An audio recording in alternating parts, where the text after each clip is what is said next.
आज चाहिँ मैले चाहिँ ह्याप्पी बर्थडे टु यु भनेको चाहिँ हान्दैछु है।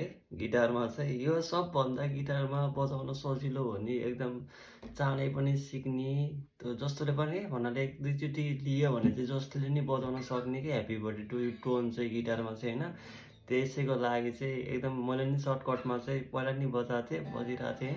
अनि मैले बिर्सेँ। अनि अहिले चाहिँ जसले लियो भने जसले नि बजाउन सक्ने कि ह्याप्पी बर्थडे टु यु चाहिँ जसले पनि हान्न सक्छ कि गिटारमा चाहिँ के भन्नाले मैले हाने म ऊ भन्ने होइन कि जसले पनि सिक्न खोज्यो भने चाहिँ जसले पनि सक्छ कि त्यही अनुसारले चाहिँ मैले चाहिँ आज ह्याप्पी बर्थडे टु युको चाहिँ बजाउँ भनेर चाहिँ र मैले चाहिँ अहिले चाहिँ लर्निङ हुँदैछ। मैले चाहिँ लर्निङ गर्दै पनि छु, अलिकति सिक्दै पनि छु। र मैले सिक्नको लागि चाहिँ यस्तो कपीहरूमा लेखेर गऱ्यो भने चाहिँ धेरै छिटो पनि सिकिन्छ, धेरै सजिलो पनि हुन्छ आफूलाई चाहिँ त्यो याद गर्न पनि सजिलो हुन्छ।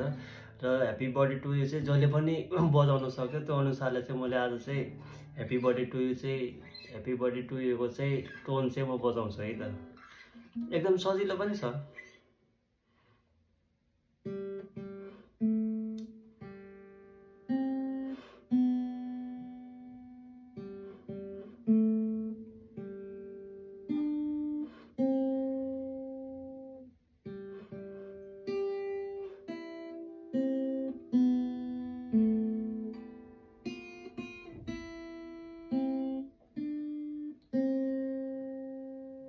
यो चाहिँ एकदम सजिलो पनि छ। अब यसलाई चाहिँ आफूले कत्तिको छिटोमा बजाउन सकिन्छ, कत्तिको छिटो गर्न सकिन्छ भनेर चाहिँ त्यो आफ्नोमा चाहिँ प्र्याक्टिस हुन्छ, आफूले चाहिँ गर्न सक्नुपर्छ।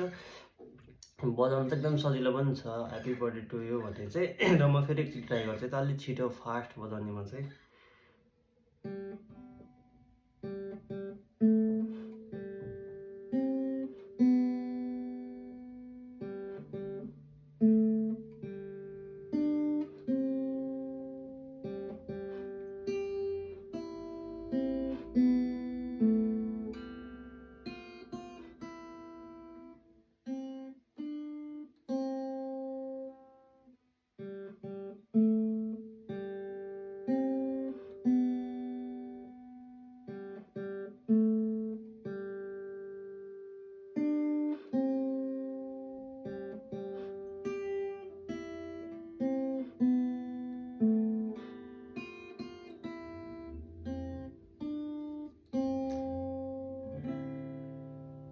र बज्ने भनेको यही नै हो ह्याप्पी बर्थडे टु युको चाहिँ। अब यसलाई चाहिँ आफूले फास्टमा जसले नै बजाउन सक्ने, एकदम सजिलो पनि छ लर्निङ गर्नको लागि चाहिँ।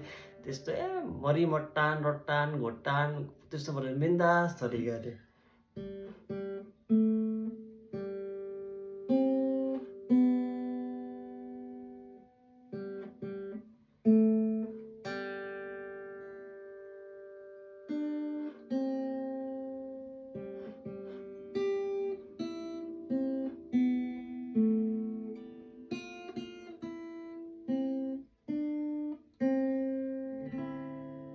सिम्पल छ यो सिक्नको लागि चाहिँ, त्यस्तो ऊ पनि छैन। ह्याप्पी बर्थडे चाहिँ यदि कसैसँग गिटार छ भने चाहिँ ह्याप्पी बर्थडे टु यु चाहिँ एकदम मजाले बजाउन सक्नुहुन्छ। मलाई चाहिँ होप लाउँछ है।